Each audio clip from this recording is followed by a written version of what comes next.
My study cap channel. मैं रीता आज लाई हूँ पेट एग्ज़ाम के लिए हिस्ट्री जीके के एमसीक्यू का प्रैक्टिस सेट और इसका टॉपिक क्या है हमारा हड़प्पा सभ्यता। हड़प्पा सभ्यता के मोस्ट 15 इम्पॉर्टेंट क्वेश्चन है जो आपके जीके हिस्ट्री के लिए बहुत ही इम्पॉर्टेंट है। तो चलिए देखते हैं आज का हमारा पहला क्वेश्चन। तो हमारा पहला क्वेश्चन क्या है, हड़प्पा के खंडहर निम्नांकित में से किस नदी के तट पर पाए जाते हैं। तो किस नदी के तट पर पाए जाते हैं, तो हमारा ऑप्शन हो जाएगा ए रावी। क्या हो जाएगा, ए रावी। हड़प्पा की खोज किसने की थी। हड़प्पा को हम सिंधु घाटी सभ्यता के नाम से भी जानते हैं। सिंधु घाटी सभ्यता,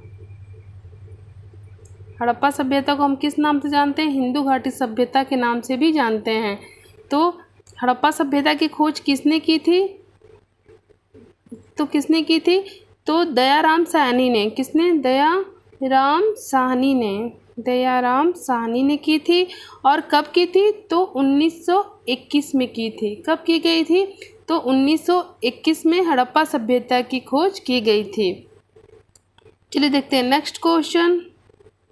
सिंधु घाटी सभ्यता के पतन नगर बंदरगाह कौन सा था। तो कौन सा था हमारा, लोथल। हमारा बी ऑप्शन क्या हो जाएगा, लोथल जो था उस समय सिंधु घाटी सभ्यता का क्या था, बंदरगाह था।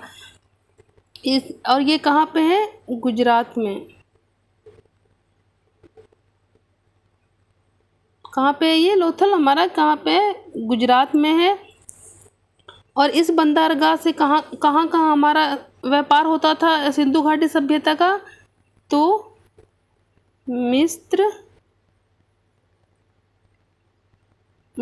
और सुमेरिया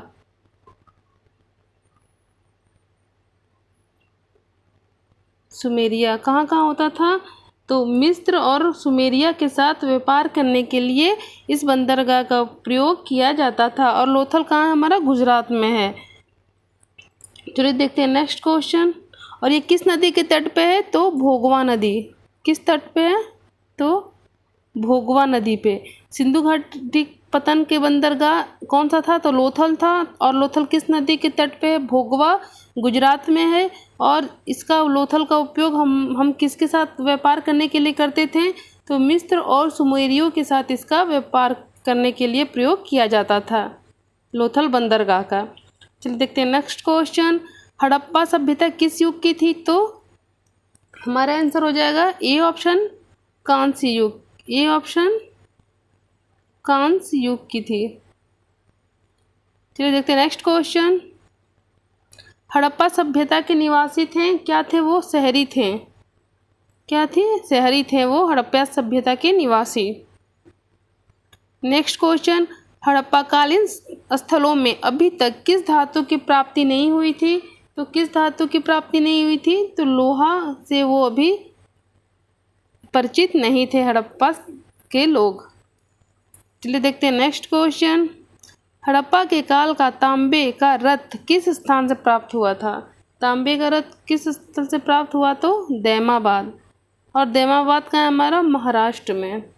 का हमारा महाराष्ट्र में है दैमाबाद। चलिए देखते हैं नेक्स्ट क्वेश्चन। सिंधु घाटी सभ्यता के लोगों की मुद्रा में किस देवता की आकृति चित्रित थी। किस देवता की आकृति थी, तो पशुपति। किसकी थी, पशुपति। और इनकी मुद्रा किससे बनी रहती थी, तो सेलखड़ी। किससे, सेलखड़ी से मुद्राएं बनी रहती थी। चलिए देखते हैं नेक्स्ट क्वेश्चन। हड़प्पा के एक उन्नत जल प्रबंधन प्रणाली का पता चलता है, तो हमारा आंसर क्या हो जाएगा, धौलावीरा से। कहाँ से, धौलावीरा से पता चलता है एक उन्नत जल प्रबंधन प्रणाली का। चलिए देखते हैं नेक्स्ट क्वेश्चन। चंद्रद्रोण के उत्खनन का निर्देशन किसने किया था, मतलब उसकी खोज, चंद्रद्रोण की खोज किसने की थी, तो आंसर क्या हो जाएगा हमारा, डी ऑप्शन, जे.एच. मेके ने। किसने, जे.एच. मेके ने। और कब की थी, तो 1903 में इसकी खुदाई की गई थी। और किसने की थी, जे.एच. मेके ने। चलिए देखते हैं नेक्स्ट क्वेश्चन। हड़प्पा सभ्यता के अंतर्गत हल से जोते गए खेत के साक्ष्य कहाँ से मिला है, तो कहाँ से मिला है हमारा, तो हमारा ऑप्शन आ जाएगा ए कालीबंगा। और कालीबंगा कहाँ है? राजस्थान में है। और ये किस नदी के किनारे स्थित है? तो ये घग्गर नदी के किनारे स्थित है। और कालीबंगा का शाब्दिक अर्थ क्या होता है?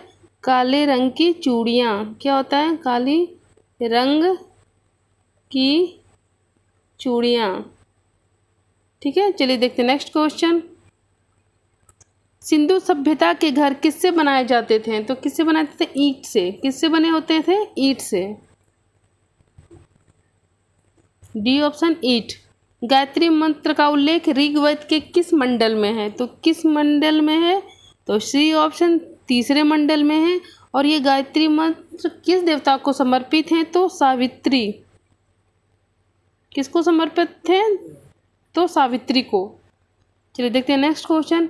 ऋग्वेद में सबसे पवित्र नदी किसे कहा गया है? तो किसे कहा गया है? सरस्वती को सबसे पवित्र नदी माना गया है ऋग्वेद में। चलिए देखते हैं नेक्स्ट क्वेश्चन। सबसे नया वेद कौन सा है? तो अथर्ववेद। और अथर्ववेद का संबंध किससे है? जादू टोना से है। किससे संबंधित है? ये जादू टोना से है। Next question.